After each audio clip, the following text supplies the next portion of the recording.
अस्सलाम वालेकुम, मेरा नाम डॉक्टर बिलाल हुसैन है। मैं कम्युनिटी फार्मासिस्ट हूँ। आज की हमारी वीडियो का टॉपिक है मिप्राजोल। वीडियो शुरू करने से पहले हमारे चैनल को सब्सक्राइब कीजिए और बेल आइकॉन के बटन पर क्लिक कीजिए। अगर कोई भी दोस्त सबसे इकोनॉमिकल और मल्टीनेशनल मिप्राजोल इस्तेमाल करना चाहता है तो उसको वीडियो के डिस्क्रिप्शन पर मिल जाएगा।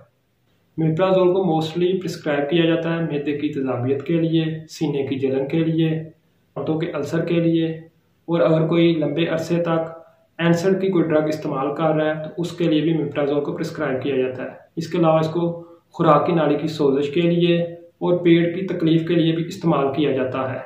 इसकी जो मोस्टली डोज होती है वो तकरीबन 20 और 40 मिलीग्राम में अवेलेबल होती है। ये इंजेक्शन फार्म में, टैबलेट फार्म में और कैप्सूल फार्म में अवेलेबल होता है। तो ज़्यादातर खाना खाने से आधा घंटा या 1 घंटा पहले इस्तेमाल किया जाता है। इससे इसका जो रिजल्ट होता है वो मैक्सिमम मिल जाता है। मैं चंद मेडिसिन ऐसी के नाम बताऊंगा जिनके साथ अगर मिप्राजोल प्रिस्क्राइब की गई है तो ये मिप्राजोल के रिजल्ट को कम भी कर सकती हैं या बढ़ा भी देती हैं। और इसी तरह अगर साथ वाली मेडिसिन का भी रिजल्ट कम या ज़्यादा हो सकता है। फॉर एग्जांपल, अगर मिप्राजोल के साथ वारफन मेडिसिन जो कि ब्लड थिनर और एंटीकोगुलेंट के नाम से जानी जाती है प्रिस्क्राइब की गई है तो ये उसके रिजल्ट को बढ़ा देती है।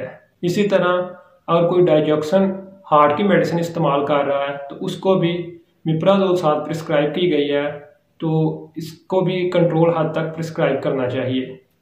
इसी तरह इट्रोकोनाजोल, मिथोट्रेक्सेट ये मेडिसिन के साथ भी मिप्राजोल को कंट्रोल हद तक प्रिस्क्राइब करना चाहिए। अब बात करते हैं इसके साइड इफ़ेक्ट की। मिप्राजोल के चंद एक साइड इफ़ेक्ट हैं जिनकी वजह से मिप्राजोल को एहतियात से इस्तेमाल करना चाहिए।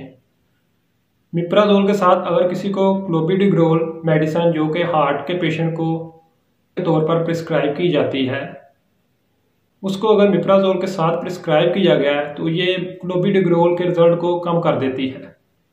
मिप्राजोल के लॉन्ग टर्म इस्तेमाल से विटामिन B12 की कमी हो जाती है। जो पेशेंट मिप्राजोल को लंबे अरसे तक इस्तेमाल करते हैं उनको विटामिन B12 का भी ख्याल रखना चाहिए। वो लोग जो मिप्राजोल को लंबे अरसे तक इस्तेमाल करते हैं उनमें रीढ़ की हड्डी और कोयले की हड्डी में फ्रैक्चर होने के चांसेस ज़्यादा होते हैं।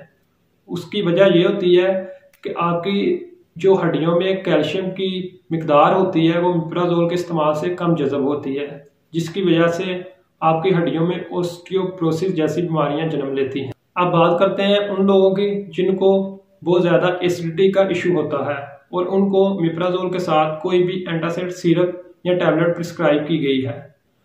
तो एंटासिड सिरप या टैबलेट को आप मिप्राजोल के साथ मत इस्तेमाल करें। इसको 2 घंटे मिप्राजोल से पहले या बाद में लेना चाहिए, क्योंकि अगर आप एंटासिड सिरप या टैबलेट को मिप्राजोल के साथ इस्तेमाल करेंगे तो जो मिप्राजोल की इफादियत है वो कम हो जाएगी।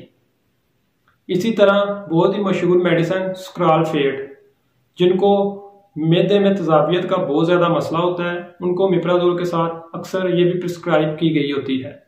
तो इसको भी आप तकरीबन आधा घंटा मिप्राजोल से पहले या बाद में लें, क्योंकि इसमें एंजाइम्स होते हैं जो कि मिप्राजोल को हजम नहीं होने देते और इसकी वजह से भी जो मिप्राजोल की इफादियत होती है उसमें ये कमी का बायस बनती हैं।